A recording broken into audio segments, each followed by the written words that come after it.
segunda sesión de nuestro programa de capacitación. Entonces, le voy a ceder la palabra a María Fernanda López. Ella es nuestra colega de la Dirección de Inclusión y Prácticas Comunitarias, se va a encargar de la moderación. Y bueno, ya ella presentaría a la doctora Marta Pérez Armendáriz, que es nuestra ponente de lujo del día de hoy. Hola, muchas gracias, Andy. ¿Me escuchan bien? Ok, Sí. Bueno, pues el día de hoy, muy bien, arrancaremos con la segunda sesión. Muy buenos días a todas y todos los aquí presentes. Mi nombre es Fernanda López, soy colaboradora de la Dirección de Inclusión y Prácticas Comunitarias de la Coordinación para la Igualdad de Género. Me encuentro aquí en representación de mi director, el maestro Rubén Hernández, quien no va a poder estar, pero les manda sus saludos. Pues la verdad es un gusto estar aquí. Esta segunda sesión se titula STEM, Mujeres en la Ciencia.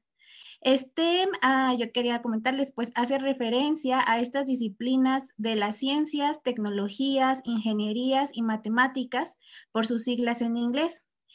Aquí tenemos con nosotros el día de hoy a una invitada muy especial, la doctora Marta Pérez Armendáriz, quien ha cimentado precedentes en la rama de la ciencia y los estudios de género en la UNAM y en el país entero.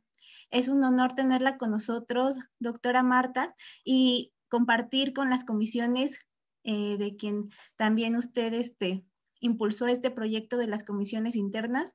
Entonces sé que también está muy entusiasmada por conocerles, por saber quiénes son responsables en las entidades y dependencias de llevar a cabo el proyecto. Entonces voy a proceder con su semblanza, doctora. Ella es jefa del Laboratorio de Biofísica Molecular de Sinapsis Eléctricas y profesora titular B de tiempo completo en la Facultad de Medicina. Es médica cirujana por la UNAM y maestra y doctora en Biofísica y Neurociencias por el CINVESTAB del IPN. Realizó estancias de posgrado en universidades de Inglaterra y Estados Unidos. Es integrante del Sistema Nacional de Investigadores y la Academia Mexicana de las Ciencias. Sus líneas de investigación en ciencia básica es el estudio de la regulación de la secreción de insulina mediada por los canales intercelulares. También realiza investigaciones en políticas científicas con perspectiva de género. Ha dirigido alrededor de 16 tesis de pregrado y posgrado y publicado más de medio centenar de artículos en revistas internacionales, nacionales y capítulos de libros. Ha sido activista y fundadora de los primeros grupos de científicas en México y es la actual presidenta del grupo Mujer y Ciencia, fundado en el año 2006 de la UNAM. Ha organizado 3 congresos, un simposio internacional, 2 talleres nacionales y 14 simposios universitarios relacionados con este tema, la ciencia y el género. Entre las políticas que la doctora Marta Pérez ha generado están la primer propuesta de reforma a la Ley de Ciencia y Tecnología e Innovación a fin de incorporar la perspectiva de género, la cual fue aprobada por el Congreso Federal en 2013, y la creación de las comisiones internas para cada una de las dependencias de la UNAM, así como el reconocimiento del campo de la ciencia y el género por los sistemas de evaluación.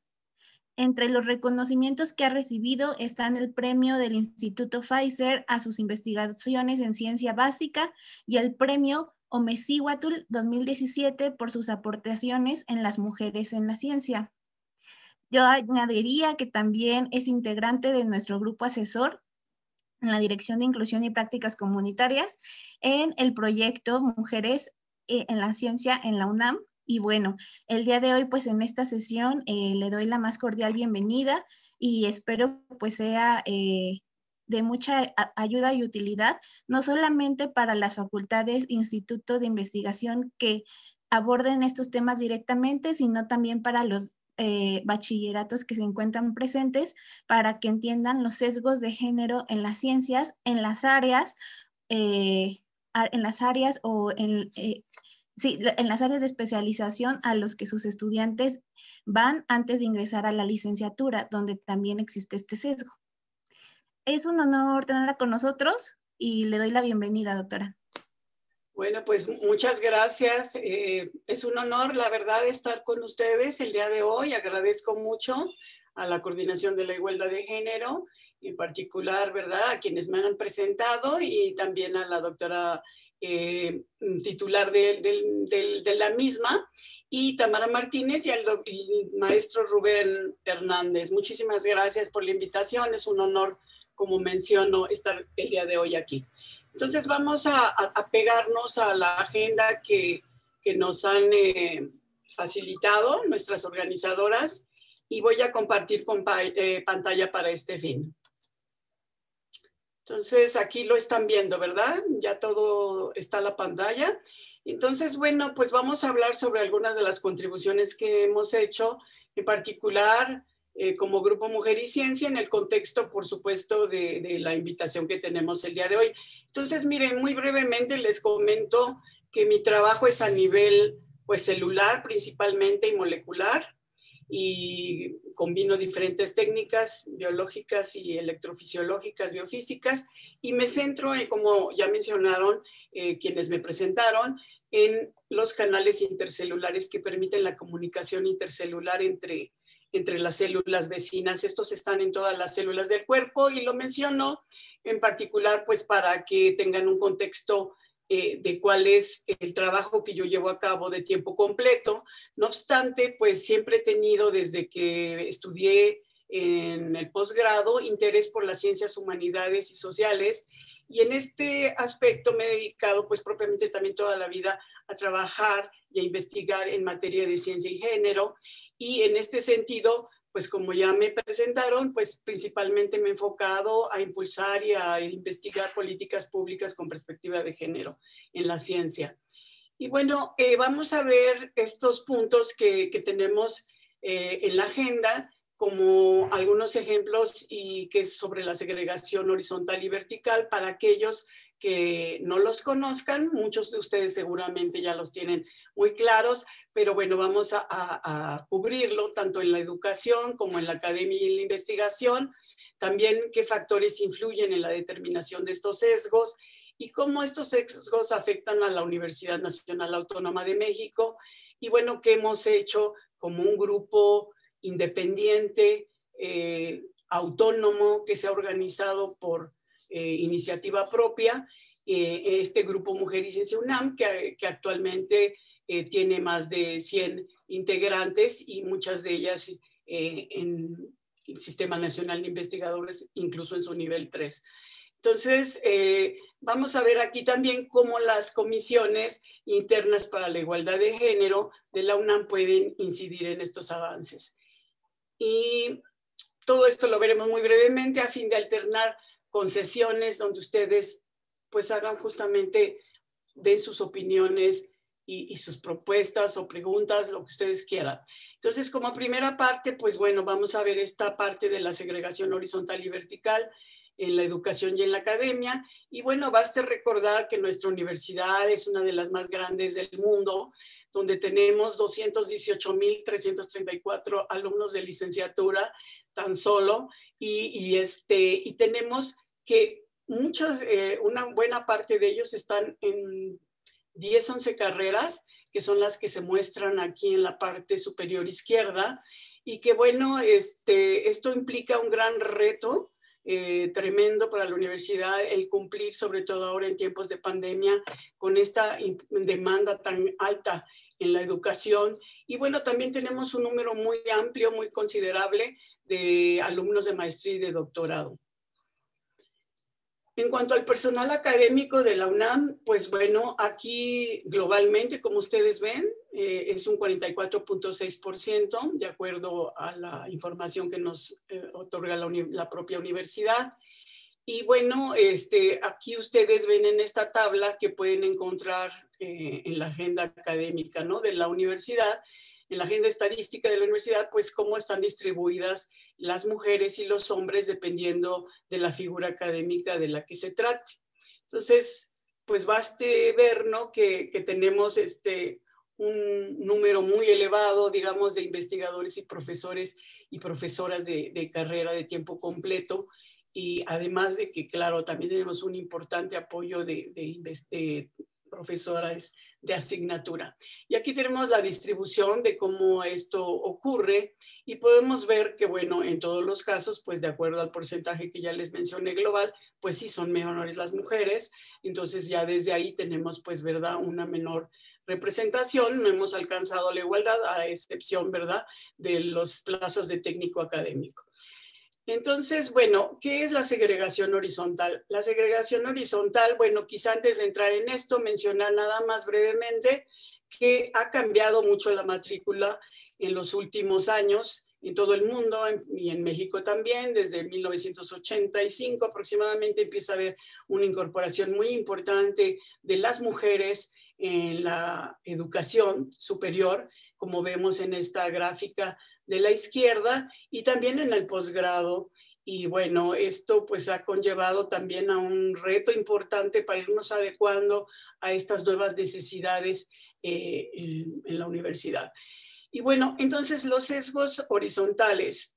Los sesgos horizontales, como los vemos en esta gráfica que se encuentra en el libro de Intrusas de la UNAM, que es justamente publicado por la Coordinación para la Igualdad de Género, bueno, en su momento el Programa Universitario de Estudios de Género. Vean ustedes cómo claramente para las áreas físico-matemáticas, pues tenemos una participación de mujeres muy reducida con respecto a las otras áreas como son las ciencias sociales, humanidades y biológicas y de la salud. Entonces ya esto nos ejemplifica muy bien, por ejemplo, para los gente que nos acompaña de los bachilleratos, cómo no hay una distribución de estas mujeres que ya mencionamos, que por sí es menor. Bueno, además tenemos que en el alumnado también se mantiene hasta nuestros días todavía y que no hay una distribución homogénea, y entonces tenemos que entender por qué y qué podemos hacer justamente para que tengamos una igualdad de oportunidades en la educación y en el desarrollo científico. Entonces ahora hay carreras pues feminizadas desde su origen, como por ejemplo la matrícula de enfermería. Aquí podemos ver una gráfica en donde claramente, al menos desde 1990 en este trabajo, muestran que ha sido siempre preferida por las mujeres, y cómo este incremento que se ha dado con este cambio que les he mencionado en la incorporación de las mujeres a la educación, pues se ha dado en forma mucho mayor en las mujeres que en los hombres. También tenemos carreras que han transitado de un sesgo femenino, actualmente ser mayoritariamente, perdón, ahí está mal, de un sesgo masculino, actualmente a ser mayoritariamente femeninas. En particular, aquí lo vemos para la matrícula en la carrera de medicina, en donde vemos que en 1980 era predominantemente masculina la matrícula, mientras que ya para el 2005, bueno, hubo una transición en 1990-95, y a partir de entonces se ha vuelto ya una carrera donde hay una mayor proporción de mujeres en la matrícula. Entonces, y esto se ha sostenido, ya no puse más años, pero hemos hecho estudios recientes y a la fecha este porcentaje ha seguido aumentando, no en forma tan alta como en estos primeros años de este milenio, pero sí tenemos aproximadamente un 66, un 67% dependiendo del año. Y esto también ha ocurrido, por ejemplo, en la carrera de veterinaria, ¿no? Donde también vemos esta misma transición y un importante predominio actual de las mujeres en la formación de estas carreras. Ahora, en el área médica y de la salud, también en el posgrado, se ha ocurrido en los últimos, desde este milenio, una transición también, como podemos ver aquí abajo, en la gráfica de abajo. En la especialización, por ejemplo, en el 2001, pues era menor para las mujeres, sin embargo, actualmente ya son mayoría. Aquí nada más llegó hasta el 2011, pero actualmente ya son mayoría también en las especialidades las mujeres. Y en las maestrías y en los doctorados se está presentando el cociente de mujeres sobre hombres, y vemos que este cociente pues es mayor para la gran mayoría de estos posgrados, a excepción de algunos como estos, ¿no? Que están marcados en azul, de ciencias médicas, que van más dirigidos hacia cirugía y estas carreras, mientras que en las ciencias biomédicas en forma global, pues tenemos un crecimiento también muy, muy importante de la matrícula femenina. Bueno, aquí esto ya se los había comentado en la gráfica anterior inferior, cómo ha ido aumentando la participación de las mujeres en las residencias de la especialidad médica. Este es un trabajo de nuestro rector, del doctor Graue, y que está en un libro que se llama La mujer y la salud en México, que reúne datos muy interesantes de cómo esta carrera se ha vuelto predominantemente femenina y estas especialidades.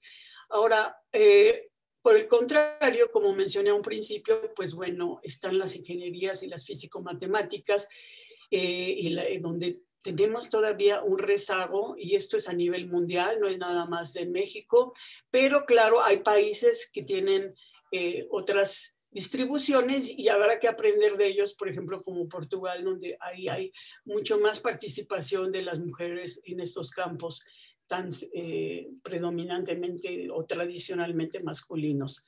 Incluso en la universidad se han adaptado algunas políticas para justamente romper estos sesgos. Sin embargo, a la fecha esto no ha ocurrido y tenemos entonces pues que reflexionar sobre qué otras políticas generar a fin de romper estas brechas.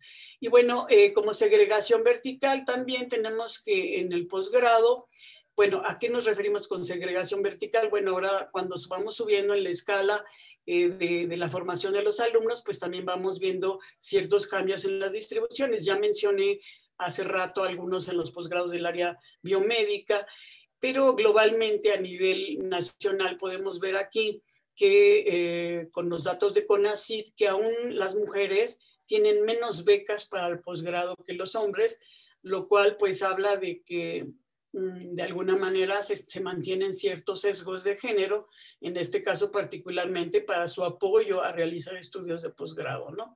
Por las razones que, bueno, se pueden analizar, pero hoy por hoy continúa habiendo un sesgo en las becas para los posgrados a favor de los hombres. Y bueno, globalmente vamos tratando de resumir, pero sí diríamos que en la licenciatura estamos más o menos con un porcentaje mayor de mujeres para muchas de las carreras. En la maestría estas cifras se igualan, en el doctorado disminuye, ya empieza a disminuir la participación femenina, y en algunas áreas puede ser drástica, como ya mencionamos en las físico-matemáticas, y en los dos postdoctorales, de acuerdo a datos de la Coordinación de la Investigación Científica, estos cambios son todavía más pronunciados, ¿sí? Estos sesgos ya a favor de los hombres son mucho más pronunciados.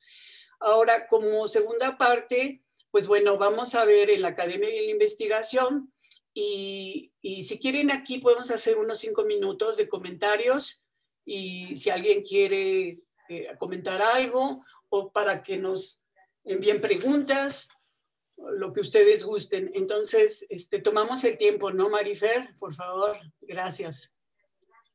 Sí, doctora. Aquí entonces quedamos al tanto. ¿Alguien gusta levantar la mano o enviar su pregunta por el chat?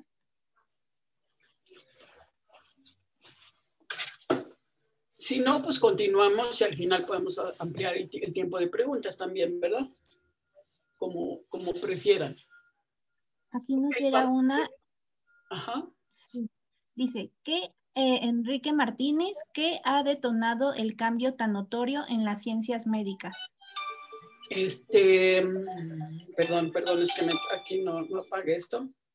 Pero mire, en respuesta a esto, hay yo no, más adelante lo voy a mostrar, pero hay una vocación, digamos, las carreras médicas fueron las primeras en las que las mujeres se acercaron a la educación en México. Lo vamos a ver en una diapositiva más adelante, estas pioneras en la educación, cómo entran a las áreas médicas. Hay un interés probablemente en parte, ¿verdad?, por la maternidad, en parte pues por factores culturales del cuidado, sobre el cuidado de los hijos, por razones tanto fisiológicas, y entonces esto pues seguramente hizo que se acercaran inicialmente a estos campos, y a nivel mundial se ha feminizado. O sea, esto no es una cuestión que podríamos decir particular de ciertas culturas o países,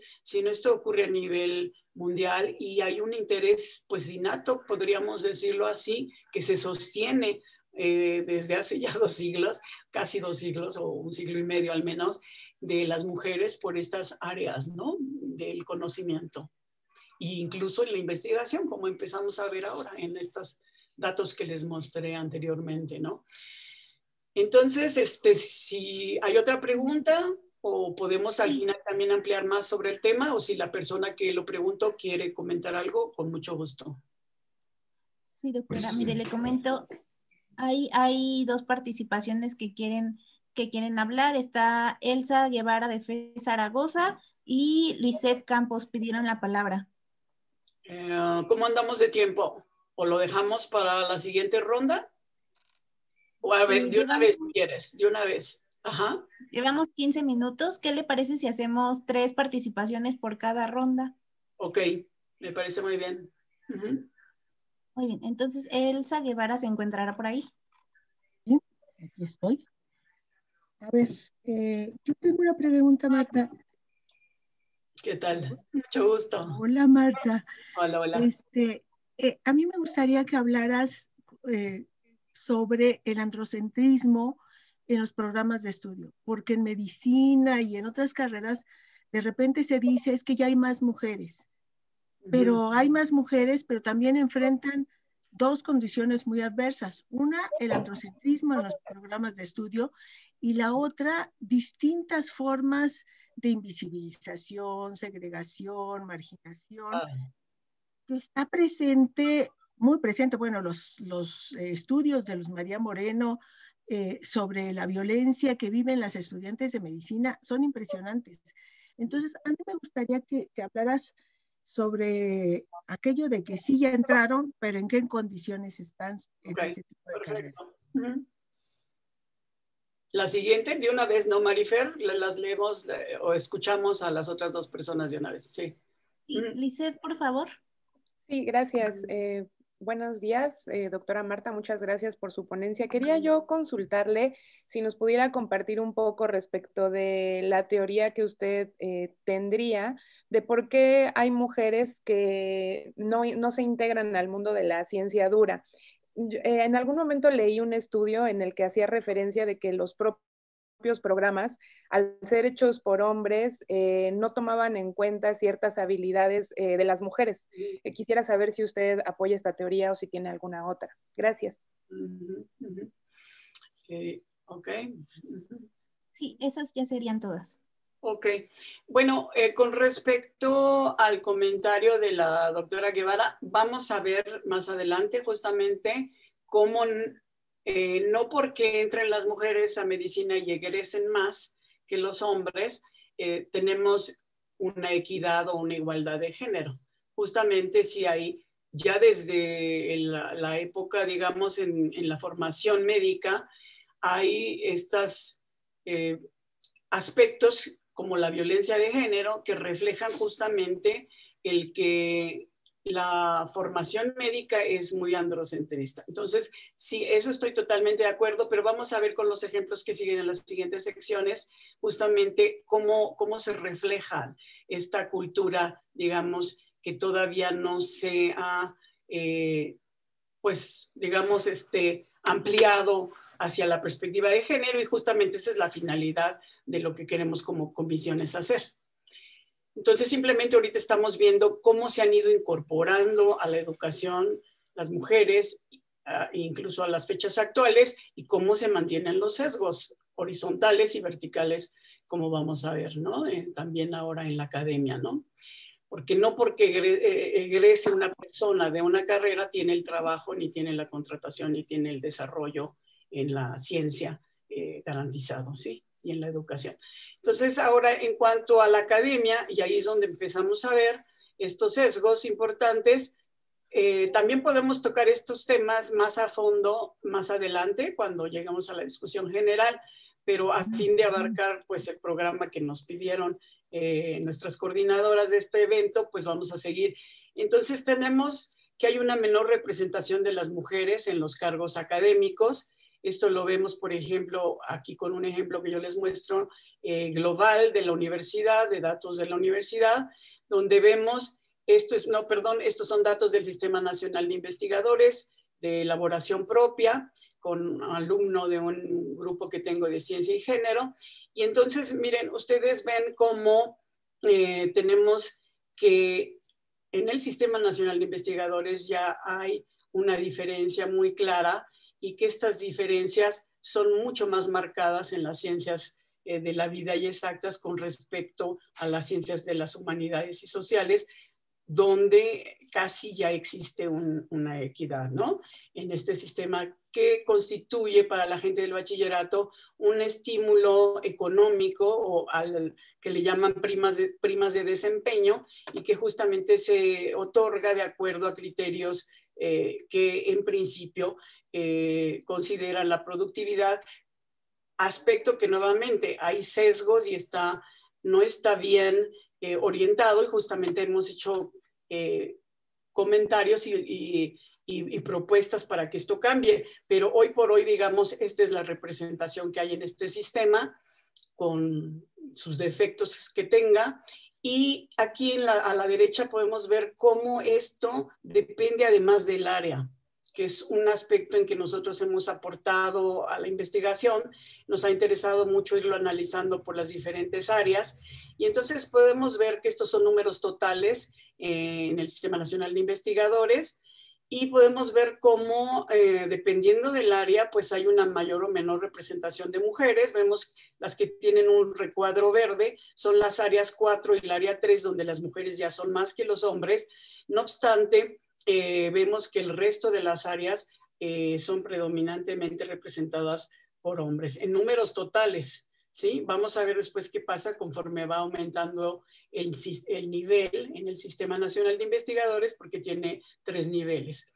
Pero bueno, antes de entrar en ese detalle, quisiera hablar un poco lo que ha mencionado también en las preguntas anteriores la doctora Guevara, de que no porque egresen las mujeres van a ser más contratadas, y como vemos en esta gráfica aquí a la derecha, que es una gráfica de una tesis doctoral de la doctora Ana Buquet, que es la directora del Centro de Investigación y Estudios de Género, donde vemos que desde 1950 hasta el 2010, propiamente las contrataciones para la investigación, para la categoría de investigadores, sí fueron mucho mayores en los hombres que en las mujeres, y propiamente estas tasas de contratación no han cambiado. Eso es muy crítico. Nos gustaría tener el dato al 2020. Creo que eso es un reto en el cual como comisiones podríamos participar, y como coordinación para la igualdad de género, ¿verdad? Tener este dato actualizado, porque es muy importante. Y por otro lado, podemos ver aquí a la izquierda cómo en la medida en que va aumentando el nivel o el cargo, van las mujeres que están en este caso en dorado disminuyendo, ¿sí? Mientras que, por ejemplo, para asociado B están incluso mayores que los hombres. Bueno, no, o para asociado A, aquí no está este cruce, no es tan claro por qué ocurre, pero si vemos asociado A, si hay muchos más hombres, luego hay menos mujeres. Sin embargo, aquí en asociado B hay más mujeres, pero conforme va aumentando el nivel académico, las mujeres van estando menos representadas y los hombres pues van subiendo, obviamente.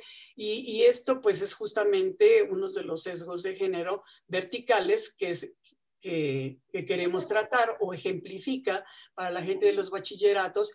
Queda muy claro que cómo conforme va aumentando el nivel va disminuyendo la representación de las mujeres, y como mencionábamos hace rato, como en el Sistema Nacional de Investigadores, que es un estímulo también al desempeño en la productividad científica, igual, bueno, esto no lo vemos en esta gráfica, pero lo vamos a ver más adelante, también ocurre.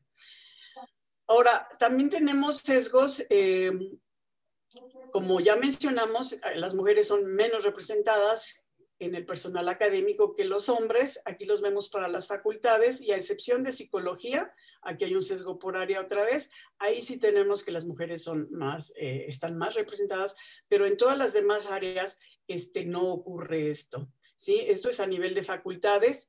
A nivel de los cargos, como ya mencioné anteriormente, en forma genérica, global para la universidad, aquí lo vemos nada más para la carrera de medicina y para un año en particular, y donde vemos que otra vez las mujeres empiezan a descender conforme va aumentando su representación, desciende conforme va aumentando el nivel del cargo académico, y esto ocurre también para las técnicas académicas, no nada más para las profesoras de carrera.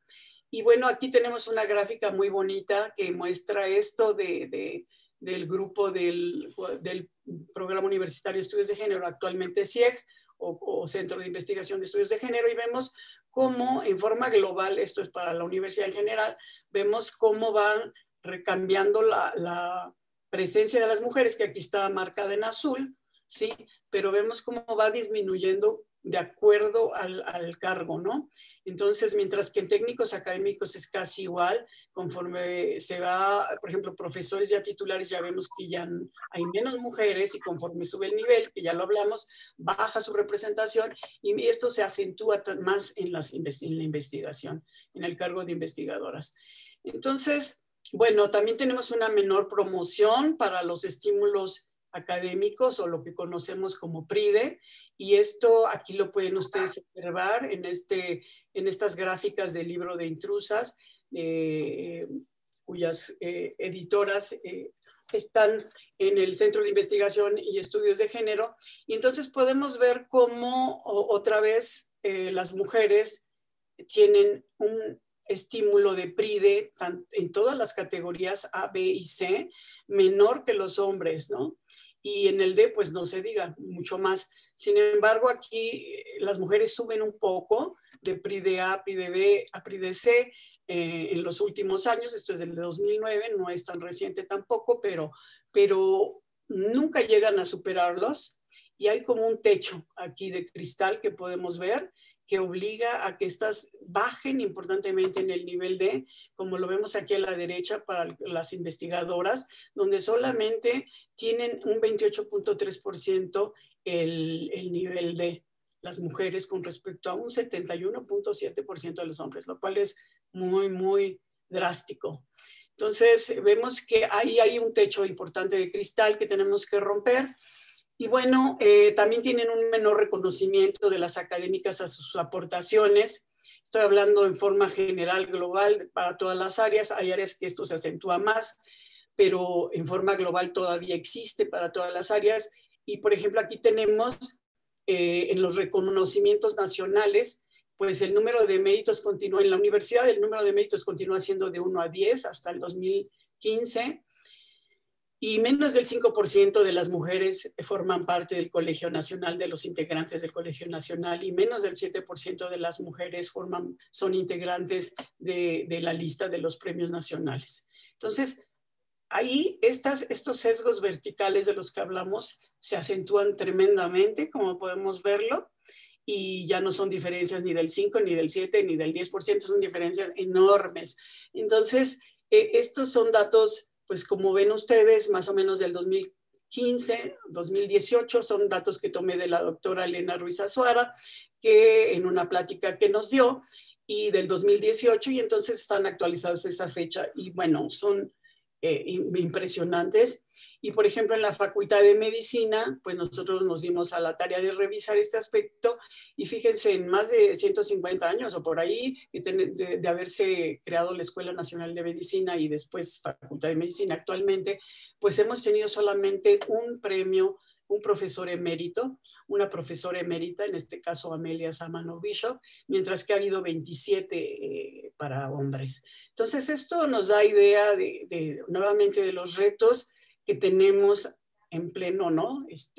Pues siglo XXI. Y bueno, también vemos que hay menor designación a los cargos de decisión. Algunos ejemplos aquí se presentan, como por ejemplo en estas gráficas de la doctora Blázquez y Bustos, en donde vemos que las directoras que tienen un libro sobre directoras en la UNAM, y que sería muy interesante que lo busquen y lo lean, pero tienen que, las mujeres ocupan solamente el 29% de los cargos de dirección para el 2010. Y en el caso de esta otra gráfica a la derecha, en donde se analizan la participación por sexo en los espacios de toma de decisión, como Junta de Gobierno, Consejo Universitario y autoridades y facultades e institutos, vemos que las mujeres, aquí está en amarillo, pues nuevamente tienen una menor representación en todas estas instancias, y este es un trabajo de la doctora Ana Buquet, su tesis doctoral. Entonces vemos que en estos espacios de toma de decisión hay un sesgo también muy importante, y recientemente tenemos por primera vez a una mujer en la dirección del Consejo Nacional de Ciencia y Tecnología. Yo creo que vale la pena decirlo, la doctora Elena Álvarez Bulla, creo que empezar con su participación, está rompiendo el techo de cristal, en este sentido que también era otra área, particularmente hablando de la investigación, donde no más después de 50 años, 50 y tantos años de haberse creado este consejo, pues no había habido ninguna mujer al frente de este cargo. Entonces, pues nuevamente aquí tenemos otros sesgos donde podemos trabajar. Y bueno, aquí tenemos que en estímulos, y volviendo acá a la UNAM, pues bueno, no hemos tenido una mujer rectora, valga la pena decirlo, ¿no? Entonces, creo que eso también es otro de los sesgos que tenemos, y que creo que ya, pues seguramente en los próximos años veremos un cambio a este respecto. Y bueno, vemos aquí, en cuanto al Sistema Nacional de Investigadores, lo vamos a ver con un poco más de detalle. Entonces, fíjense cómo han ido aumentando las mujeres con respecto a los hombres en esta gráfica de representación de integrantes al Sistema Nacional de Investigadores en un tiempo largo, del 2001 al 2015. En efecto, las mujeres van siendo cada vez más representadas. Aquí se ve cómo las mujeres están participando dependiendo del área. Para las personas del bachillerato, este estímulo al desempeño nacional tiene 7 áreas, y estas 7 áreas, más en una diapositiva más adelante van a ver cuáles son cada una de estas, pero podemos ver aquí de esta gráfica de primera intención que mientras el área 4, 3 y 2 son las más representadas, pues esto va bajando nuevamente muy importantemente hacia la área 1 y 7, que son físico-matemáticas otra vez, e ingenierías. Y aquí vemos la lista de justamente cuáles son estas áreas, ¿la ven? Para que sea más breve, y pueden ver cómo para cada nivel, que es lo que estamos viendo, van cambiando la representación de las mujeres dependiendo del área, ¿sí? Mientras que, por ejemplo, en morado tenemos a las humanidades y de la conducta, y esta área, fíjense cómo es la que se mantiene más alta en todos los niveles. Mientras que hay otras áreas, como por ejemplo la verde, que es medicina y ciencias de la salud, y como vemos que hay una caída muy importante conforme va subiendo el nivel, ¿sí? Y así en físico-matemáticas pues siempre baja desde un principio, y bueno, sí va cayendo también conforme sube el nivel, pero no de una manera tan dramática como el área 2, que es biología y química, y el área 3, que es medicina y ciencias de la salud.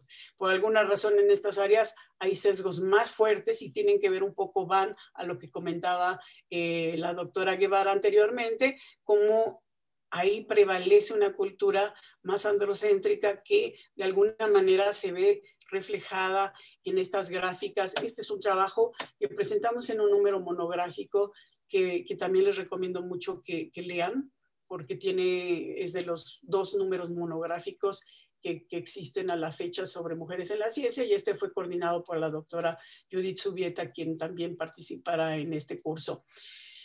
Y bueno, aquí en esta gráfica de elaboración propia, y que da continuidad a este estudio que hicimos inicial, pues también podemos ver estos sesgos de otra forma, y por eso lo presento, y aquí ven las publicaciones que hemos hecho al respecto. Pero miren, la línea que ven aquí, esto es una relación de mujeres sobre hombres, o sea, es un cociente, y vemos que esta línea es 1, es igual a la igualdad o a la equidad. Y podemos ver cómo para el nivel de candidato, pues hay 3 áreas que la superan. Para el nivel 1 ya nada más hay un área. Para el nivel 2, pues ya nada más quedó un área que no es la misma que estaba en el nivel 1. Y para el nivel 3, pues ya ninguna, ¿no? Esto fue en el 2010. Esto está cambiando, pero lo hemos analizado y no ha cambiado sustancialmente. Sí van mejorando las distribuciones, pero no es un cambio tan dramático a la fecha, ¿sí? Ahora, esto no se justifica porque, por ejemplo, el área verde, que es el de médicas y ciencias de la salud, nuevamente, que es de las que más cae, al igual que la de biológica y química. Miren, no se entiende porque hay contradicciones. Esta área, el área 3, es la que más recursos solicita y obtiene con respecto a las demás áreas. Y estos son datos del CONACYT aportados por la doctora Julieta Agüeña. Y vemos que es un área en donde la gente, realmente las mujeres trabajamos muy intensamente, pedimos mucho tiempo fondos económicos, los obtenemos y aún así somos mal evaluadas. Y bueno, también como lo estamos viendo ahora con la pandemia, las mujeres forman una parte importante en el sector salud y están sacando adelante la pandemia, ¿sí? Entre ellas, entre enfermeras y médicas, constituyen estos valores que ven aquí. Casi hay un 79% de mujeres enfermeras y un 40 casi por ciento de mujeres médicas, y a nivel mundial, otra vez con la relación a la pregunta inicial, pues las mujeres constituyen el 70% de la fuerza de salud. Esto lo pueden ver en mayor detalle en un video que hicimos para la Academia Nacional de Medicina y que está también disponible en el internet. Bueno, ahora vamos a pasar a la parte 4, pero antes me gustaría ver cómo vamos de tiempo, Fer. Sí, doctora, tenemos todavía 40 minutos. Ok, bueno, entonces vamos a dar unos 5 minutos de preguntas y entonces abrimos la sesión para preguntas de favor y comentarios. No tienen que ser preguntas, también pueden ser, claro, críticas, comentarios, etcétera, opiniones. Voy a leer algunos que ya nos habían dejado por acá. Y dice Norma Angélica Gallardo, la antesala de la segregación vertical es la segregación horizontal. Ah, no, es una pregunta. La antesala de la segregación vertical es la segregación horizontal. Nos pregunta Jassi Villasenia, ¿qué ocurre a nivel bachillerato? Y Jesús Manuel Dorador, muy interesante, entiendo que nos mostró el número de becas otorgadas. ¿Tendrá el índice de aprobación de becas con respecto al número de solicitantes? Okay. Bueno, con respecto a si la antesala, digamos, si la segregación horizontal da lugar a la segregación vertical, la respuesta es no. No en la actualidad, no para ciertas áreas al menos. No puedo ser contundente y decir que para todas, pero sí, por ejemplo, el ejemplo más claro es en las ciencias médicas de la salud. Como les he mostrado, en esta transitó de ser una área en donde había predominancia masculina, por ahí de 1980 y tantos, 85, cuando yo estudié, mientras que ahora es predominantemente femenina. Sin embargo, los datos que les he mostrado de los sesgos en los estímulos al desempeño, tanto del PRIDE no se los enseñé, pero sigue la misma tendencia de la gráfica global que les mostré, en donde las mujeres se enfrentan a un techo de cristal cuando llegan al PRIDE-C, y por razones que realmente son muy importantes de investigar, no pasamos al PRIDE-D, ¿sí? Y eso es algo muy particular, y en el Sistema Nacional de Investigadores también se frena mayormente esta área, es de las más frenadas. Una fracción muy baja pasa a nivel 3 cuando, y el filtro ahí está en el nivel 2, ¿sí? Entonces, esto contesta de que no necesariamente. Pueden ser áreas muy feminizadas y ser de las más sesgadas, ¿sí? Habría que analizarlo para cada una de ellas, pero las ciencias biológicas también tienen sesgos fuertes, ¿sí? El área 2. Ahora, las ingenierías, pues bueno, ahí sí es que las mujeres de entrada, como vimos en las gráficas que les mostramos, recurren poco a estas áreas. Y vamos a discutir al final por qué. Por ahí alguien preguntaba justamente qué hipótesis yo tenía. Bueno, en el caso de las ciencias de la área 7 y 1, que es físico-matemáticas, ¿sí? En estos casos, digamos, pues siempre han sido tradicionalmente, mayoritariamente masculinas, y esto pues ha generado un ambiente probablemente no favorable justamente para el desarrollo de las mujeres.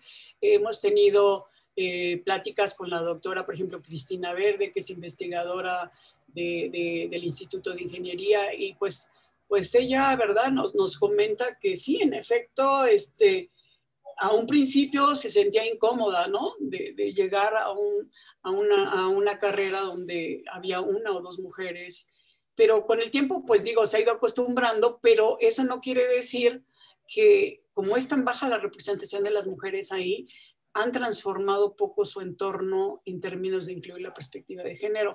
Esa es una hipótesis, ¿verdad? Sí. Habrá que ver, también institucionalmente ha habido pocas acciones afirmativas para cambiar ese entorno. Y eso es justamente lo que buscamos ahora con las comisiones para la igualdad de género, ¿no? El que vayamos analizando estos aspectos y pensando en opciones y en políticas científicas con perspectiva de género que nos permitan ir cambiando esos entornos, porque sí hay países que lo han logrado, en particular citaba el caso de Portugal, de acuerdo a datos de la UNESCO, donde ahí sí hay una importante representación de mujeres en estas áreas que son fundamentales, ¿no?, en este momento para el desarrollo científico de las naciones. Entonces, pues vamos a seguir reflexionando sobre esto. Yo quisiera aprovechar esta intervención para decir que no vamos a entrar en demasiados detalles estaba hablando, aunque Fer me presentó que iba a hablar sobre áreas STEM, no lo estoy abordando exclusivamente o específicamente, sino que estoy dando un panorama general inicial, y quizá en otra plática que se organice podríamos entrar más ya a analizar en detalle las áreas STEM, ¿sí? Entonces vamos a pasar a esta... creo que había otra pregunta más sobre el bachillerato, perdón. El bachillerato, yo no tengo datos, desafortunadamente. Probablemente aquí alguna de las participantes, como la doctora Guevara, tenga más información de esto. Creo que es una de las áreas que habría que ver. También tenemos colegas que están participando del Centro de Investigación y Estudios de Género. Quizá ellas tengan más información a este respecto que pudieran compartir en alguno de los espacios que nos queden, porque nos van a quedar al final para seguir hablando de este tema. Sí, y ahora en cuanto a las becas, el índice entre la solicitud y las aprobadas no lo tengo, pero la doctora Julieta Güeña, entiendo, tiene ese dato y podrá aportarlo en su momento cuando participe en este curso, ¿no?, de sensibilización. Entonces, de actualización. Entonces, vamos a seguir con esta otra parte sobre los factores que intervienen en estos rezagos. Bueno, aquí es muy amplio y es justamente uno de los puntos donde será muy interesante oír sus opiniones y compartirlas horizontalmente ahora sí en esta charla. Pero bueno, yo les puedo decir que este es un video que les recomiendo mucho, que se llama Mujeres y Democracia, de la teoría a la práctica, y que es impartido por la doctora Patricia Galeana, que es la directora del Museo de la Mujer y que es una historiadora muy reconocida justamente por sus aportaciones a la historia de las mujeres mexicanas, ¿no? Y en general, universal. Y bueno, ella ha analizado justamente que mientras los pueblos originarios consideraban la igualdad entre los sexos, ahora, digamos, conforme se fue transitando de pueblos originarios a las sociedades más modernas, esto se ha convertido, digamos, al revés, en un aspecto sesgado, en donde preceptos religiosos y el patriarcado han dado inicio al dominio entre los sexos por la fuerza. Y ella analiza, digamos, aquí algunos aspectos, digamos, como son las leyes romanas, donde ya se establece que el padre es el jefe de familia y pone a la mujer en un segundo nivel o tercer nivel, mientras que los pueblos originarios justamente le daban más fuerza al poder de la creación y de la tierra, ¿no? También a la población de la tierra. Y en cambio ya a partir de, digamos, de Roma, ¿no? Pues ya se ejerce esta figura tan prominente como es el padre. Y entonces es este patriarcado el que de alguna manera ha influido también en conceptos filosóficos y religiosos y normas jurídicas que se han ido transmitiendo a través de las generaciones. Y estas vienen, pues, por ejemplo, aquí en el Génesis, son preceptos religiosos, ¿no? Donde la mujer, pues, fue la culpable de haber perdido el Edén, y entonces, pues, bueno, tendrá que mostrar abnegación y negación de su propio ser para ser perdonada o compensar esta historia, ¿verdad? Que se le asignó a la mujer, y que son justamente preceptos que el patriarcado ha ido incluyendo en la cultura y que se han transmitido a través de generaciones en forma muy dominante. Y uno pensaría, bueno, pero pues eso fue hace 1000 años. Pues no, porque fíjense que justamente ella analiza, la doctora Galeana, cómo esto prevalece hasta nuestros días y cómo Aristóteles pues influyó importantemente. Aquí viene un aspecto pues de discusión filosófica, porque él se basaba en decir que las cabezas grandes tenían cerebros mayores y eran más inteligentes. Y entonces, entonces la mujer pues salía ahí perdiendo, ¿no? Totalmente.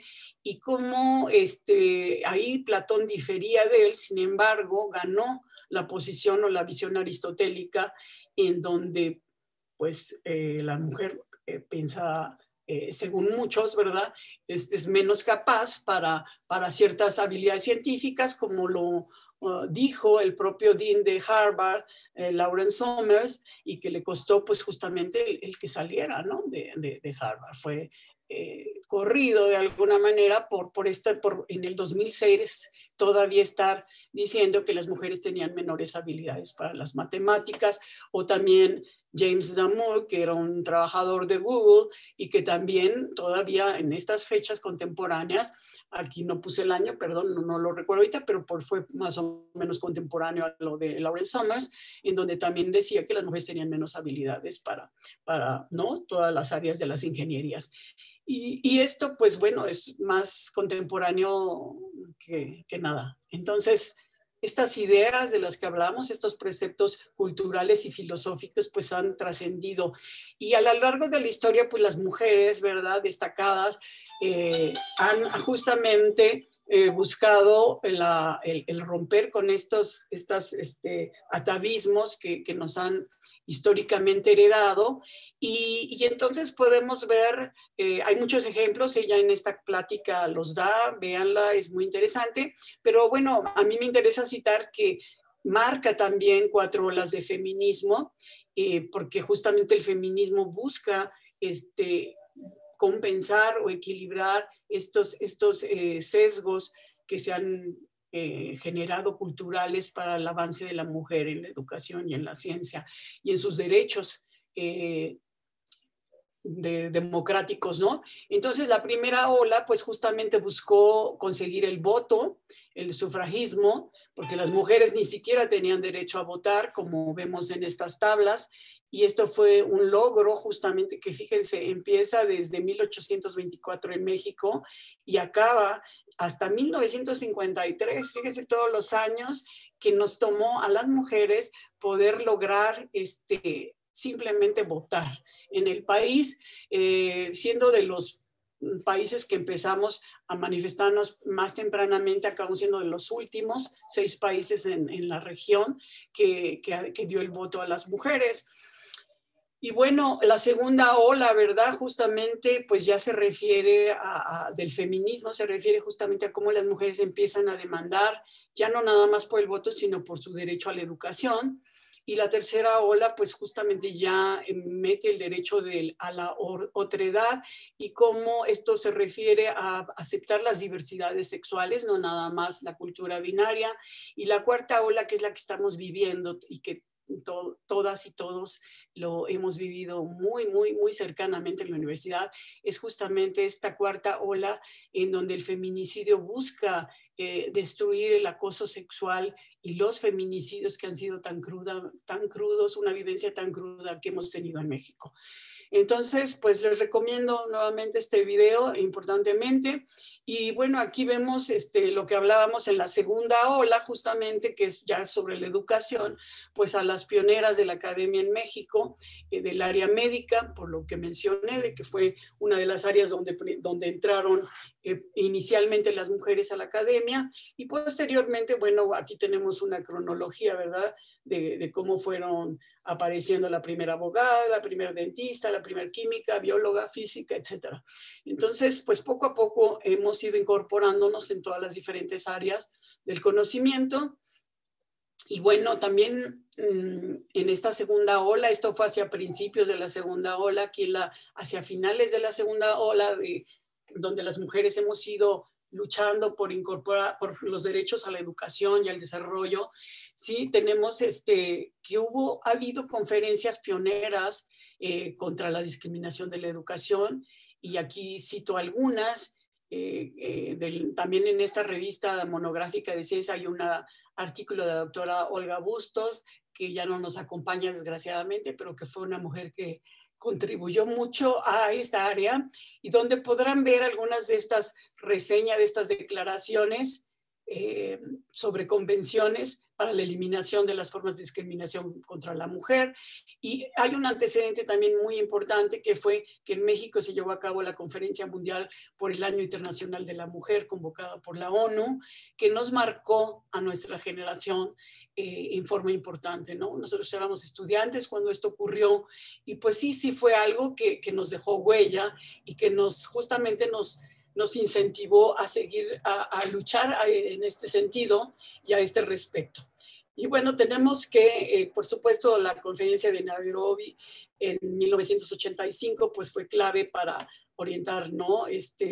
Para pedir una supresión de los sesgos de género en la educación.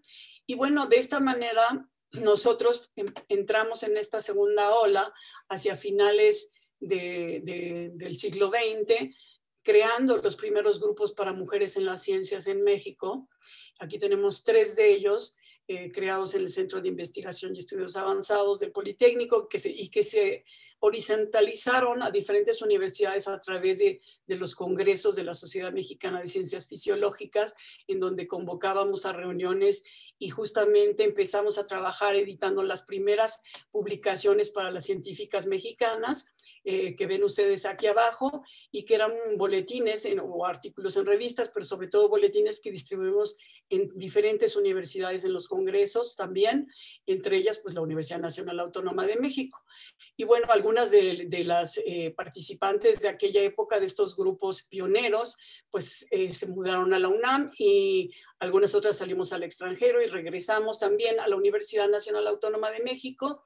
Y bueno, ¿qué entraría yo a qué hemos hecho a este respecto, ¿no? O sea, hemos seguido conservamos estas ideas de la juventud y empezamos a transformar nuestra realidad. ¿Y cómo lo hemos hecho en particular en la Universidad Nacional Autónoma de México? Bueno, creamos el Grupo Mujer y Ciencia de la UNAM, y este grupo, que se fundó en el 2006, lleva pues 14 años de trabajo, ¿no? 15 años de trabajo casi ininterrumpido, pues nos pusimos como objetivo crear políticas científicas con perspectiva de género a fin de fortalecer a la comunidad científica nacional y impulsar la paridad en las diferentes instancias de la estructura científica. Como mencioné, este es un grupo autónomo que no recibe ningún centavo de la universidad por llevar a cabo el trabajo que ha hecho a lo largo de estos 15 años. Y bueno, vamos a ver que sí nos han apoyado, claro, en el desarrollo de congresos y demás, pero vamos, a lo que me refiero es una iniciativa totalmente académica y grupal, que ha realizado el trabajo que les voy a resumir en forma muy breve en las próximas imágenes. Y bueno, su primera presidente fue la doctora Elena Ruiz Azara, de la Facultad de Química, y actualmente es presidido por quien habla. Y bueno, mire, hemos así en forma breve realizado 3 congresos internacionales y un simposio internacional, que los ven aquí ustedes citados, desde el 2006, 2 en el 2018. Han sido congresos, el primero en particular en un eje totalmente horizontal, y donde vinieron personas de toda la República, y los últimos 2 han sido ya dirigidos hacia áreas más específicas, como por ejemplo el de Ciencia, Salud y Género, hacia las áreas de la salud, y el despertar de la vocación científica en las niñas, más hacia las áreas de las ingenierías y de las físico-matemáticas. Y bueno, aquí tenemos también este simposio internacional que fue apoyado por la doctora Esther Orozco, quien dirigía el Instituto de Ciencia y Tecnología de la Ciudad de México, y todos estos, por supuesto, han tenido el apoyo de la Universidad Nacional Autónoma de México y del CONACYT, también de una u otra manera, ¿no?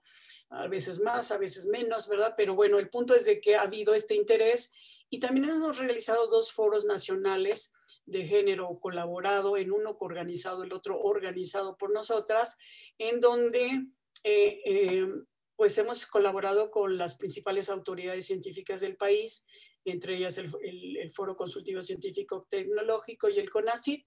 Y aquí estamos con la doctora Gabriela Duteriz, quien fue la primera mujer que dirigió este foro en el 2013, y que fue el primer foro que se abordó justamente a políticas científicas con perspectiva de género. Y aquí tenemos en el 2015 otro que organizamos también con estos grupos, y en el cual participaron expertas de género de diferentes grupos y de diferentes regiones del país. Y bueno, no me detengo en ellos, pero pueden encontrar estas informaciones en el internet. Y en la universidad pues hemos hecho, como ya se mencionó, 14 simposios de ciencia y género. También no me detengo, pero que se han vuelto paradigma y que actualmente pues se utilizan mucho durante el Día Internacional de la Mujer y durante el Día de la Niña y la Mujer en la Ciencia, afortunadamente en una gran fracción de dependencias de la universidad. O sea, servimos de alguna manera como modelo para este tipo de eventos que reconocen las contribuciones de las mujeres a las ciencias, y en particular en nuestra universidad. Y bueno, también hemos generado muchas políticas científicas con perspectiva de género.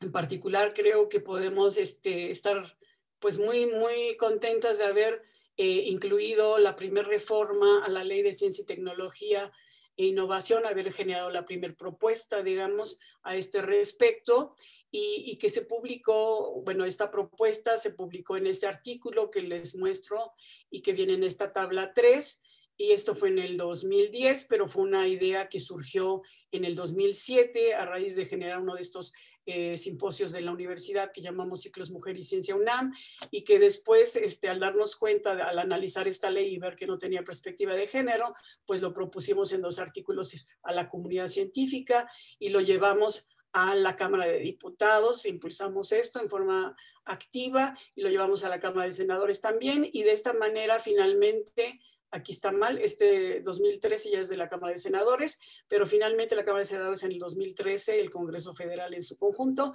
aprueba la modificación de estos artículos que abren la puerta. No queremos decir que está solucionado el problema, simplemente abrieron la puerta por primera vez a incluir la perspectiva de género en esta ley, que la ignoraba hasta el 2013, ¿no? Entonces, nuevamente nos muestra cómo estos sesgos en la visibilización de las mujeres son todavía muy contemporáneos. Y bueno, dentro de las propuestas que hemos hecho en estos congresos, no voy a leerlas todas, por supuesto, pero está, como mencionó quien me presentó, la licenciada Fernanda, pues justamente el crear las comisiones de género para cada una de las dependencias de la universidad. Esto se generó en este simposio que les mencioné en el 2015, en este foro nacional, perdón, en el 2015, y ahí nosotros discutimos que, bueno, pues esto era pues necesario, ¿no? ¿Cómo es que podía haber tantas dependencias en la universidad? y ser tan enorme como vimos en las diapositivas anteriores y no haber una opinión que viera la problemática de las mujeres, ¿no? Entonces, afortunadamente esto se le presentó al rector actual, al doctor Enrique Graue en su momento, y pues él lo canalizó, ¿verdad?, a sus instancias para su análisis y fue finalmente pues aprobado por la universidad, este hecho, que me parece que es un avance muy importante. Gracias a esto, pues estamos el día de hoy platicando, ¿no? Y bueno, entre otras propuestas, perdón, nada más termino esta idea, también el reconocimiento del campo de ciencia y género por el CONACYT y por las instancias de educación superior. Sí, perdón, Fer. Perdón. No, le comparto que quedan 15 minutos.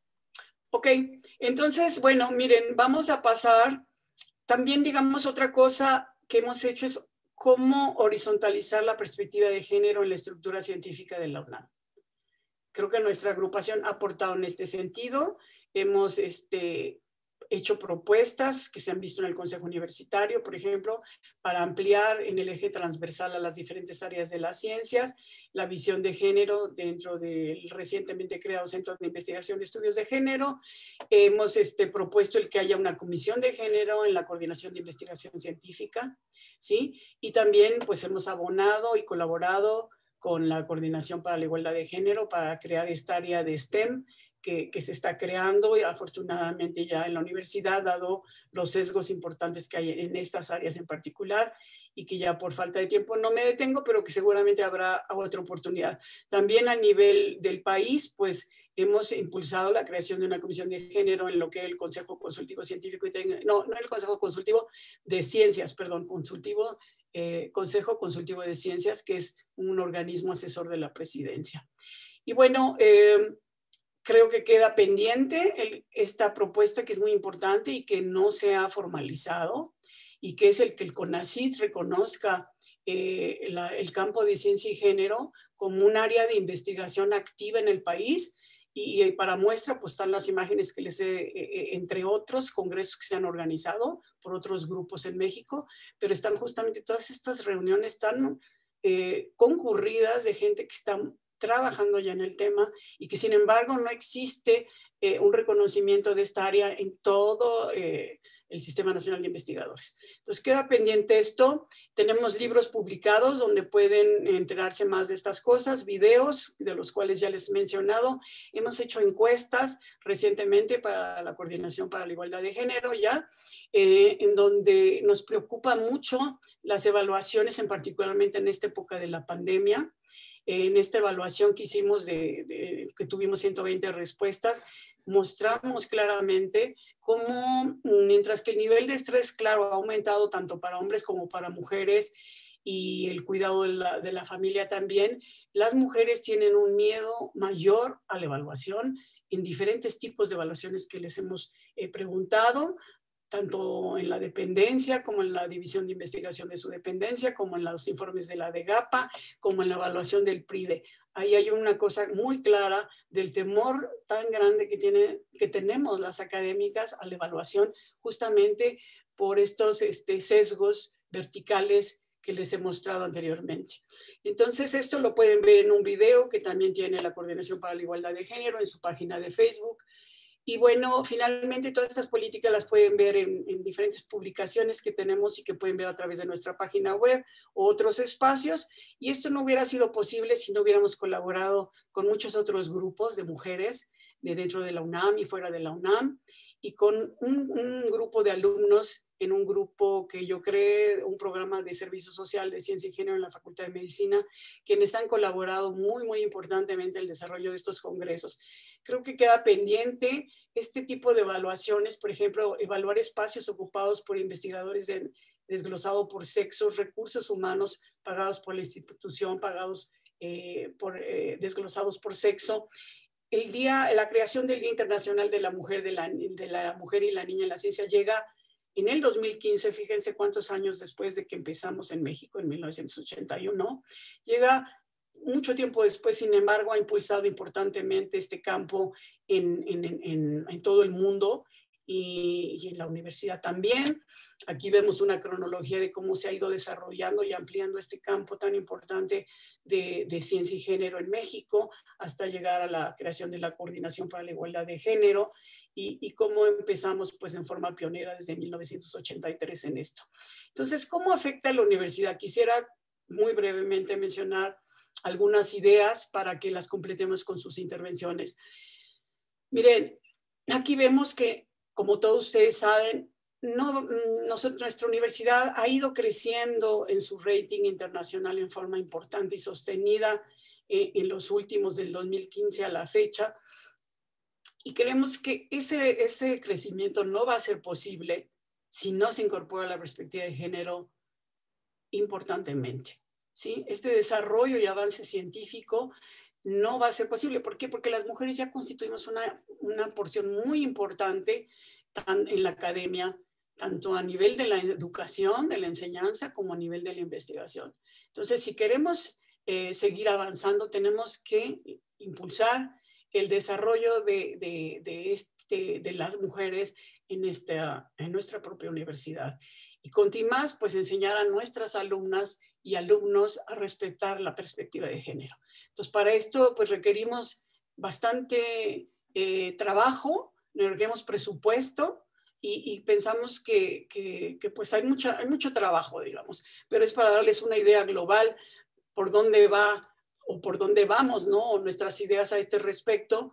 También, si queremos tener liderazgo, necesitamos tener una política sólida de perspectiva de género en la educación y en la ciencia, ¿sí? Aquí tenemos una revista de Nature en un número que justamente trató este punto de cómo la mitad de las academias, menos de la mitad de las academias en el mundo, tienen una política de perspectiva de género en la ciencia, ¿sí? México ha avanzado porque tenemos bastante avances en ese sentido, como ya les mencioné algunos ejemplos, y hay otros más que seguramente podrán después otras personas mencionar, o lo harán seguramente, y de las que participan en este curso. Y bueno, otra cosa muy importante, si nosotros no tomamos una política formal de perspectiva de género en la educación y la ciencia, no vamos a poder disminuir la violencia de género, que ha sido contundente en el último año en nuestra universidad, ¿sí? Justamente, como les mencioné, de los orígenes pues, del patriarcado y las consecuencias que esto ha tenido, y los preceptos religiosos justamente pues llevan a la violencia de género más allá del ambiente universitario, y es muy importante que como país en general, pero como universidad en particular, combatamos este aspecto a fin de disminuir la violencia de género. Y bueno, yo creo que abro ahí, paro y dejo el tiempo que quedan como ¿cuántos minutos, Fer? Así, quedan 7 minutos. Bueno, pues adelante, ¿no? Para que la gente opine y al menos hagamos una agenda de los pendientes a discutir en general. Sí, claro. Voy a ceder la palabra a las personas que habían querido participar. Estaba Patricia Vélez, por favor. Gracias, trataré de ser breve. Mi pregunta es retomando el punto de segregación vertical y el sesgo que existe entre la consolidación de carreras de mujeres y que las mujeres sean contratadas. Entonces, nosotros como comisión, ¿qué recomendaciones, puntualmente 2 o 3 puntos muy concisos, podemos hacer a las comisiones que están tomando las decisiones o incluso directamente a dirección? Gracias. Bueno, para incluir perspectiva de género en la toma de estas decisiones. Contrataciones, promociones, etcétera. Okay. Gracias, Patricia. Ana, por favor, Ana Beijer. Sí, muchas gracias. Bueno, muchas gracias por compartir todo el trabajo que nos precede, ha sido impresionante. Y me parece que los datos mostrados de los años, ¿no? Y de la cantidad de mujeres, es necesario pensarlos en quién está detrás, ¿no? Hay montones de mujeres que están detrás y que para llegar ahí y que para figurar tuvieron que soportar, aguantar violencias, retrasos en trámites, o tuvieron unos padrinazgos medio secretos, ¿no? O viajaron bajo la cúpula de algún otro hombre, ¿no? Entonces, me parece que para el trabajo en comisiones es muy importante que veamos, además de los números crudos, el tiempo que llevó el cambio entre las diferentes categorías de las mujeres y cómo es la realidad en cada uno de nuestros centros. Y también el tiempo que lleva el proceso del trámite y cuál fue la percepción de esas mujeres y de los hombres, ¿no? A ver si también tienen problemas similares por distintas cosas. Pero creo que ahí es donde podemos incidir y trabajar mucho más, ¿no? Y ver cuántas veces se tuvo que hacer llamados a instancias de justicia o usar el protocolo de violencia. Creo que eso nos permitirá trabajar mejor y además lograr, como decías después, condiciones que sean menos limitadas o sí, que se pongan menos límites al trabajo de las mujeres, como es en los espacios, en el acceso a comisiones, en el acceso a diferentes cosas, por lo que se asuma, ¿no? Entonces, creo que esa es una de las cosas que podríamos estar pensando e incidir rápidamente para que cambie a su vez los números duros. Eso es, o no sé si ya están y podemos buscarlos en algún lugar. Ese es mi comentario. Gracias. Muy bien, muchas gracias. Le daría la palabra a Montserrat y después a Hasibi. Les pediría por favor si sean breves, si nos pueden decir también de qué entidad vienen.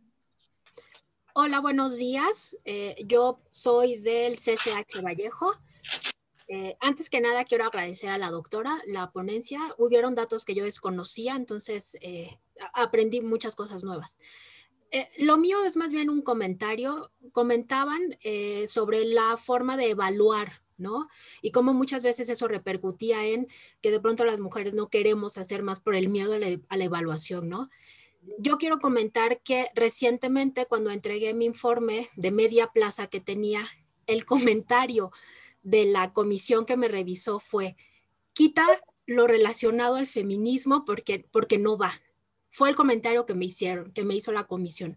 Entonces, bueno, es bien complicado porque justamente en mi caso particular lo que pienso es este miedo a ser evaluada, ¿no? Más adelante. Entonces creo que es algo en lo que la UNAM, el bachillerato, ¿no? Concretamente mi plantel, pues tiene que trabajar. También tendríamos que ver quiénes son los que evalúan los proyectos y si tienen una formación en perspectiva, porque si no, pues ahí está el techo, ya no de cristal, no es un techo de concreto. Muchas gracias. Ok. ¿Es todo o hay alguna pregunta más, Fer? Solo la participación de Hasibi, por favor, y ya leo un par de preguntas. Sí, de una vez si quieres léelas para que tratemos de contestar todo en forma más global. Ok. Leticia.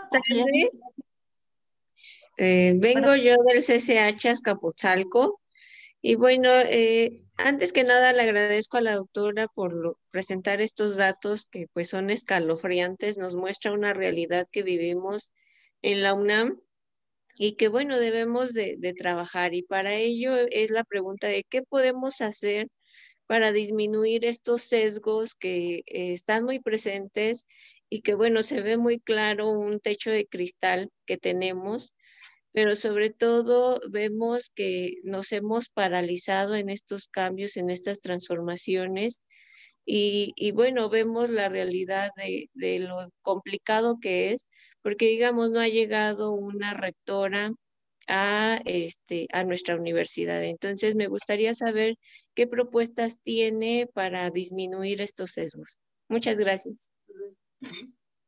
Ok, entonces ahí contesto, Fer, rápido, ¿o hay otra pregunta más?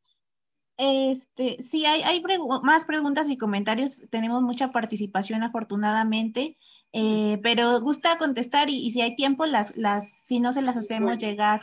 Sí, exacto. Si no diera tiempo, con mucho gusto, yo les voy aquí a compartir de una vez mi correo electrónico, a donde nos pueden enviar también sus preguntas, si no las alcanzo a contestar ahora. Entonces, miren, y también pues invitamos a las y los asistentes a participar en esta agrupación, que es una agrupación abierta a cualquier género, ¿no? Entonces, miren, con respecto al comentario de Patricia Reyes, ¿no? ¿Qué recomendar para estos sesgos, ¿no? En las carreras. Sí, yo creo que, miren, voy a tratar de contestarlo junto con lo de Ana Beger sobre la importancia que hay para los tiempos, también para cumplir las diferencias en los tiempos en que las mujeres y los hombres alcanzan estas metas o estos cambios, estas promociones. Y miren, les puedo decir que a nivel del alumnado, como mencioné, a excepción de las áreas físicas y matemáticas, creo que la mayor parte de las carreras, pues bueno, tienen una representación adecuada. Sin embargo, como se mencionó por parte de la doctora Guevara hace rato, no es todo estar representados. Tenemos que tener ambientes libres de violencia de género y yo creo que ahí podrían las comisiones, como lo están haciendo, participar contribuyendo pues a ver que se lleven a cabo cursos de sensibilización, ¿no? En cada una de las dependencias. La Coordinación para la Igualdad de Género está ayudando en ese sentido, está justamente, bueno, haciendo su trabajo de tener este tipo de materiales que nos pueden servir justamente para a nivel local ir organizando justamente pláticas con las y los alumnos y irlos incorporando, porque como han mencionado en las pláticas de masculinidades, tienen que haber hombres también, porque esto no es una plática de mujeres, es un aspecto cultural de todas y de todos. Entonces, hay que ir fomentando como comisiones estos espacios de discusión al interior, no nada más esperar a que nos convoque la Coordinación de Igualdad de Género. Esa sería una sugerencia. Sí, en efecto, las mujeres llegan más tarde que los hombres a tener las promociones. Esto no está documentado a nivel de las dependencias. Sería muy importante proponerlo en los consejos técnicos, el que se haga un estudio, ¿verdad? Formal y serio a este respecto y que se publique, porque nosotros hemos revisado los informes de las dependencias y hay algunos que cumplen con hacer desgloses por género, hay otros que no, ni siquiera lo hacen, a pesar de que ya fue una recomendación de la Comisión de Equidad de Género del Consejo Universitario, ¿sí? Tiene que hacerse y ya no me dio tiempo mostrarlo, pero a ver, aquí regreso rápidamente a esta gráfica. Fíjense, tenemos, si vamos a la agenda estadística de la UNAM, vamos a encontrar incluso cronologías, ¿verdad?, de muchos años de información, pero no están desglosadas por sexo. Tiene que estar desglosadas por sexo. Creo que eso lo podemos pedir a nivel de los consejos técnicos y a nivel de la rectoría, el que esto sea un objetivo de este año, porque no es posible que nosotras tenemos tanto trabajo y además tenemos que estar investigando una bola de documentos para ver si hay mujeres, si no. Esto debe ser visible, totalmente visible. Entonces, estos son dos ejemplos, pero hay una cantidad de información que no está desglosada por sexo dentro de las agendas estadísticas de la universidad. Entonces, ese sería otro comentario. Y bueno, en cuanto al uso de los protocolos de violencia de género, por supuesto que sí debe haber un informe puntual. Propongo, ¿verdad?, que también pues que se use un sistema automatizado para esto en las dependencias, que sea uniforme a toda la UNAM y que pudiéramos hacer uso de él y no otra vez estar haciendo reportes a mano y invirtiendo una cantidad de tiempo que no lo tenemos, porque justamente por eso también, en parte, no por esa razón exclusivamente, pero en parte por eso hay también los sesgos, ¿no? Porque uno tiene que estar invirtiendo mucho tiempo en trabajo que no es remunerado y no es reconocido, y en este sentido voy a lo que menciona Montserrat Lisset, de que nosotros hemos propuesto en estos congresos y estos talleres nacionales que el Sistema Nacional de Investigadores y las dependencias en el PRIDE y ahora con la pandemia en la de GAPA y en todas las instancias que nos evalúan, que se reconozca las aportaciones de género que hacemos, porque ¿cómo va a cambiar la universidad si no reconocen este trabajo? O sea, es mucho tiempo invertido para nosotras y para nosotros ahora, porque también hay hombres en las comisiones para la igualdad de género, en las dependencias. Entonces, mucho trabajo invertido si no se va a reconocer.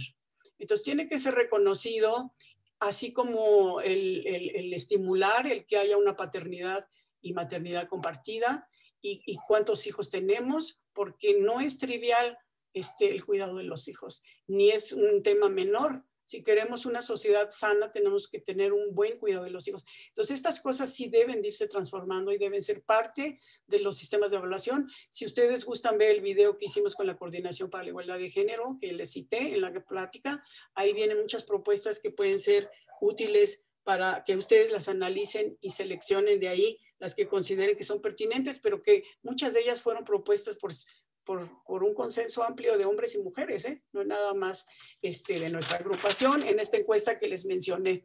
Y bueno, ¿qué otras cosas hacer? Pregunta Hasibi, ¿no? Bueno, miren, tenemos muchas propuestas. Yo sí les recomendaría que lean, que entren a la página web de nuestra agrupación y traten de descargar propuestas que hemos hecho. No todas están completas, pero vamos a compartir más con la Coordinación de Igualdad de Género y estamos ahorita terminando un par de libros que vamos a hacerles llegar también, en donde estamos tratando justamente de concentrar toda esta información, porque aunque le hemos propuesto al propio CONACYT o al Foro Consultivo Científico y Tecnológico, no ha sido divulgada de la manera que hubiéramos querido, ¿sí? Pero algunas de ellas están aquí y son las que muestro, como, pues por supuesto, continuar con acciones afirmativas a fin de disminuir la violencia de género en la UNAM, continuar creando una cultura de género, como les he comentado, en sus propias dependencias, cada uno de nosotros podemos hacerlo, hacer encuestas y diagnósticos, eso es muy importante, ¿sí? Impulsar el reconocimiento del campo de ciencia y género por los temas de evaluación, ¿sí? Esto en la propia universidad tiene que ser reconocido, como hemos hablado, ¿sí? Y en las primas de desempeño, sensibilizar a los comités de evaluación. Esto es muy importante, lo hemos hablado con la doctora Tamara Martínez y estamos en eso, ¿verdad? Fer y Sandra, y con el maestro Rubén Hernández estamos trabajando en eso, justamente crear procesos, digamos, ¿no? Comunicaciones, diálogos con las comisiones de evaluación y también buscar que estas sean paritarias, porque si no hay paridad es muy, muy difícil poder alcanzar estos consensos. Yo quisiera terminar nada más mencionando cuando dicen qué otras cosas hacer. Miren, en el caso del PRIDE, tenemos que lo estamos sacando en un libro que les vamos a hacer llegar de Ciencia, Salud y Género, estamos pidiendo que sean comisiones que se remuevan, que tengan una periodicidad todos sus integrantes, porque luego hay gente que se queda ahí por 15 años en las comisiones del PRIDE y que muchas veces son mujeres que no ayudan a las mujeres. Desgraciadamente, tenemos que decirlo, los sesgos luego vienen de mujeres que tienen una mentalidad androcéntrica. Entonces, tenemos que trabajar también en ese aspecto. Y pues con eso termino porque creo que ya saturamos el tiempo. ¿Sí? Fer, tú me dices. Sí, muchas gracias. Gracias, doctora. Realmente ha sido muy clara toda su exposición y es un gusto tenerla con nosotras, con nosotros. Como le recuerdo al público, vamos a hacer llegar las preguntas que ya no fue posible transmitirles en vivo.